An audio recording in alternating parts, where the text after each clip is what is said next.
சொல்லலாம்.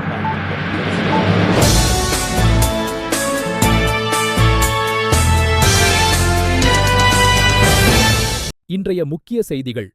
அதிரடி, 5000 ரூபாய் கையூட்டு வசமாக சிக்கிய கேக்கிராவ போலீசார். கேக்கிராவ பகுதியில் போக்குவரத்து கடமையில் ஈடுபட்டிருந்த ஒரு போலீஸ் சார்ஜென்ட் மற்றும் ஒரு கான்ஸ்டபிள் ஆகிய இருவரும் அந்த வழியாக வந்த ஒரு வாகன உரிமையாளரை வழிமறித்துள்ளனர். ஏதோ ஒரு காரணத்தைச் சொல்லி அவரை அச்சுறுத்தியதுடன் அவரிடமிருந்து 5000 ரூபாயை பலவந்தமாகப் பெற்றுள்ளதாக குற்றச்சாட்டு முன்வைக்கப்பட்டுள்ளது. ஆனால் பாதிக்கப்பட்ட நபர் அதை அமைதியாக விட்டு வைக்கவில்லை.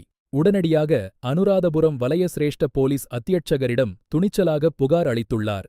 இந்த புகாரை விசாரித்த அதிகாரி அடுத்த 24 மணி நேரத்திற்குள் அதிரடி உத்தரவை பிறப்பித்தார்.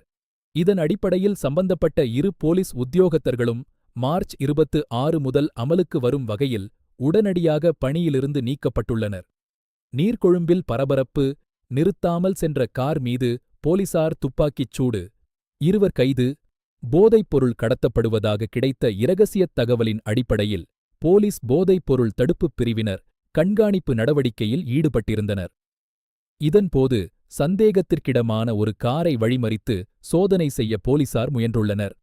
ஆனால் காரை நிறுத்துமாறு சைகை காட்டிய போதிலும் சாரதி அதை பொருட்படுத்தாமல் காரை முன்னோக்கிச் செலுத்தி தப்பிச் செல்ல முயன்றுள்ளார். இதனால் நிலைமையை கட்டுப்படுத்தும் நோக்கில் போலீசார் அந்த காரின் மீது துப்பாக்கிச் சூடு நடத்தியுள்ளனர்.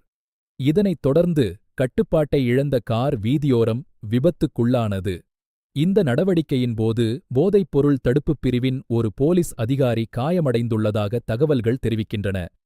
இந்த சம்பவம் அப்பகுதியில் பெரும் பரபரப்பை ஏற்படுத்தியுள்ளது. இஷாரா செவ்வந்திக்கு பிறந்தநாள் கொண்டாட்டம்.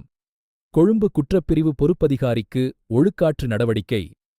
பாதாள உலகக் கும்பல் தலைவர் கனேமுல்ல சஞ்சீவ கொலை வழக்கில் முக்கிய சந்தேகநபராக கருதப்படும் இஷாரா செவ்வந்திக்கு தடுப்புக் காவலில் இருந்தபோது பிறந்தநாள் கொண்டாட்டம் நடத்தியதாக கூறப்படும் குற்றச்சாட்டில் கொழும்பு குற்றத்தடுப்பு பிரிவின் பொறுப்பதிகாரி மீது கடுமையான ஒழுக்காற்று நடவடிக்கை எடுக்கப்பட்டுள்ளது.